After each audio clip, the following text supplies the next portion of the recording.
Hello friends, welcome back to my channel. आज हम करेंगे यूपी जीआईसी लेक्चरर बायोलॉजी के लिए प्रिपरेशन स्ट्रैटेजी डिस्कस करेंगे, क्योंकि अब 7 ही दिन बचे हैं आज से एग्ज़ाम के लिए। तो हम लास्ट 7 डेज़ की स्ट्रैटेजी को डिस्कस करेंगे। एग्ज़ाम हमारा बहुत ही पास है। क्रैश रिवीजन प्लान को डिस्कस करेंगे, जिससे कि आपको लास्ट टाइम पे कैंडिडेट्स को कोई भी प्रॉब्लम ना हो, कोई भी वो पैनिक ना करें कि हम लास्ट मिनट में क्या पढ़ें क्या ना पढ़ें, क्या रिवाइज करें, आपको कोई भी प्रॉब्लम ना हो। इसलिए आज हम स्ट्रैटेजी को डिस्कस करेंगे, और उसी स्ट्रैटेजी के अकॉर्डिंग अगर आप पढ़ोगे तो आपके सिलेक्शन के चांसेस बहुत ही पक्के हो जाएंगे।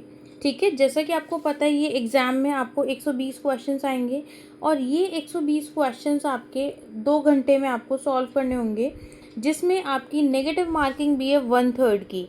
इसका मतलब हुआ कि अगर आप 3 क्वेश्चंस सही करने पे और एक गलत क्वेश्चन होता है तो आपको एक गलत क्वेश्चन के मार्क्स चले जाएंगे।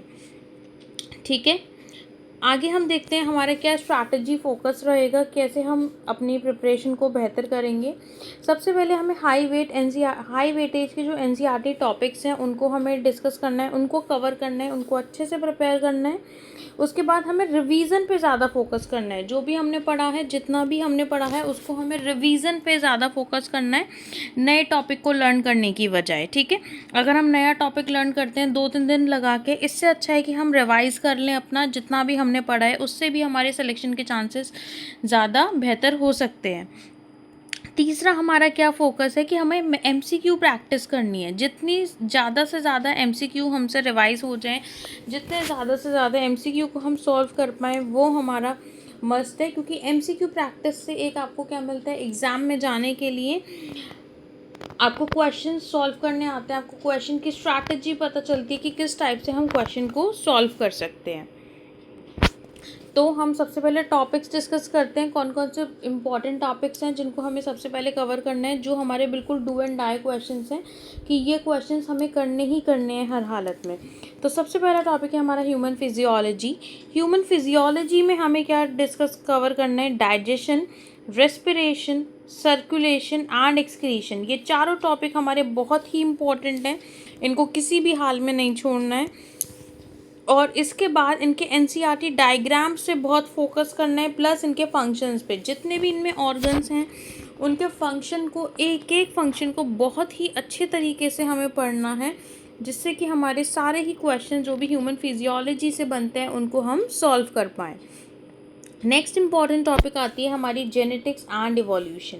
जेनेटिक्स एंड इवोल्यूशन में हमें सबसे पहले मैंडल लॉज पढ़ने हैं, इसके बाद डीएनए आरएनए का स्ट्रक्चर पढ़ना है, फिर प्रोटीन सिंथेसिस पढ़नी है, म्यूटेशंस और म्यूटेशन से होने वाली जितनी भी टाइप्स हैं, म्यूटेशन से होने वाली जितनी भी डिसीजेज हैं सब हमें पढ़नी है, जैसे कि फ्रेम शिफ्ट म्यूटेशन हो गया, पॉइंट म्यूटेशन हो गया। इस टाइप के हमें सारे टॉपिक्स को कवर करना है। और नेक्स्ट आता है हमारा हार्डी वेनबर्ग प्रिंसिपल, जो कि बहुत ही इम्पॉर्टेंट है। नेक्स्ट इम्पॉर्टेंट टॉपिक है हमारा सेल बायोलॉजी। सेल बायोलॉजी में cell cycle, mitosis and meiosis, cell organelles के बारे में पढ़ना है और एंजाइम्स के बारे में। नेक्स्ट टॉपिक है हमारा इकोलॉजी। इकोलॉजी में हमें इकोसिस्टम के बारे में पढ़ना है, फूड चेन, फूड वेब के बारे में पढ़ना है, बायोजियोकेमिकल साइकिल्स और एनवायरमेंटल इश्यूज। ऐसा नहीं है कि इकोलॉजी में हमें, या किसी भी यूनिट में जो भी मैं अभी आपको बता रही हूँ उसमें हमें सिर्फ वही टॉपिक पढ़ने हैं जो मैं आपको कह रही हूँ। वो बहुत मोस्ट इंपॉर्टेंट टॉपिक हैं, बिल्कुल ही आपको लास्ट मिनट पे रिवाइज करने हैं। जो टॉपिक्स आपको बिल्कुल नहीं छोड़ने हैं, मैं आपको सिर्फ वो डिस्कस कर रही हूँ, क्योंकि अब 7 ही दिन रह गए हैं। 7 दिन में आपको क्या ऐसा प्रिपेयर करें जिससे कि आपके सिलेक्शन के चांसेस बहुत ही बढ़ जाएं, हम वो चीज़ें डिस्कस कर रहे हैं। ऐसा नहीं है कि जो मैंने 4 टॉपिक यहाँ कह दिए आपको इकोलॉजी के, उसमें से ही क्वेश्चन आएगा, लेकिन इनमें से क्वेश्चंस आने की चांसेस 90% है। ठीक है, इसीलिए हम डिस्कस कर रहे हैं, क्योंकि 90% इनमें से चांसेस है, इसीलिए हम लास्ट मिनट पे हम वो ही डिस्कस करेंगे या वो ही कवर करेंगे जिसमें से हमारे क्वेश्चंस आने के चांसेस बहुत ही ज़्यादा हैं। नेक्स्ट इम्पॉर्टेंट टॉपिक है हमारी प्लांट फिजियोलॉजी।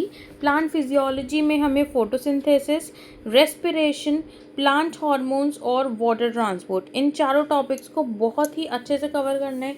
फोटोसिंथेसिस में C3 C4 प्लांट्स को अच्छे से कवर करना है। नेक्स्ट है हमारा रिप्रोडक्शन एंड बायोटेक्नोलॉजी, इसमें human reproduction, reproductive health, DNA technology and genetically modified crops को अच्छे से प्रिपेयर करना है।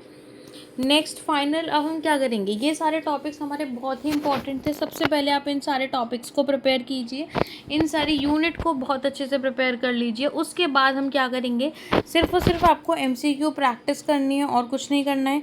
पीवाईक्यूज़ का रिवीजन करना है, क्योंकि आपको पता है किसी भी एग्ज़ाम के लिए पीवाईक्यूज़ उसके बहुत ही इंपॉर्टेंट होते हैं। आपको डायग्राम्स का रिवीजन करना है और कोई भी नया टॉपिक नहीं पढ़ना है, ठीक है। क्योंकि नया टॉपिक अगर हम पढ़ेंगे तो उसमें ऑब्वियसली हमारे 3-4 दिन लग जाएंगे और इतना टाइम हमारे पास है नहीं। तो कोई भी नया टॉपिक नहीं पढ़ना, जो भी टॉपिक हमने पढ़ लिए हैं उनको ही रिवाइज करना है बार बार, क्योंकि रिवीजन से हमारे सिलेक्शन के चांसेस बढ़ते हैं। अब लास्ट मोमेंट पे हमारा फोकस क्या है, सिलेक्शन की, हमें सिलेक्शन लेना ही लेना है, ठीक है। और मैं इस चैनल पे भी आपको कोशिश करूँगी ज़्यादा से ज़्यादा एमसीक्यूज़ जिससे कि आपका सिलेक्शन हो सके उनको प्रोवाइड करूँगी, पीवाईक्यूज़ आपको प्रोवाइड करूँगी जिससे कि आपके सिलेक्शन के चांसेस बेहतर हो जाएं। एग्ज़ाम टिप्स क्या रहेंगी, जब आप एग्ज़ाम में जाओगे तो आप कैसे करोगे, सबसे पहले आपको इजी क्वेश्चंस अटेम्प्ट करने हैं। जो भी आपको क्वेश्चन पढ़ के समझ में नहीं आ रहा है उसको तुरंत छोड़ दो, क्योंकि नेगेटिव मार्किंग है 1/3 की। एनसीईआरटी लाइंस को रिवाइज़ करो ज़्यादा से ज़्यादा, क्योंकि NCERT lines as it is उठ के आ जाती हैं एग्ज़ाम के अंदर। एकदम काम रहना है, किसी भी तरीके की कोई भी टेंशन, कोई भी दिक्कत परेशानी अपने मन में नहीं लानी है। एकदम शांति से, शांति के साथ एकदम पीस माइंड से पढ़ना है। और नेक्स्ट है एक्यूरेसी इज़ द की, क्योंकि इस एग्ज़ाम में हमारी नेगेटिव मार्किंग है, इसीलिए सिलेक्शन के लिए जितना एक्यूरेट आपके क्वेश्चंस होंगे, जितने ज़्यादा से ज़्यादा क्वेश्चंस आपके सही होंगे उनको हमें करना है। और जो क्वेश्चन हमें नहीं आ रहा है या ज़रा भी डाउट है तो वो हमें छोड़ देना है, क्योंकि नेगेटिव मार्किंग से हमें बचना है। जितना आप नेगेटिव मार्किंग से बचोगे उतने ही आपके मार्क्स ज़्यादा आएंगे, ठीक है।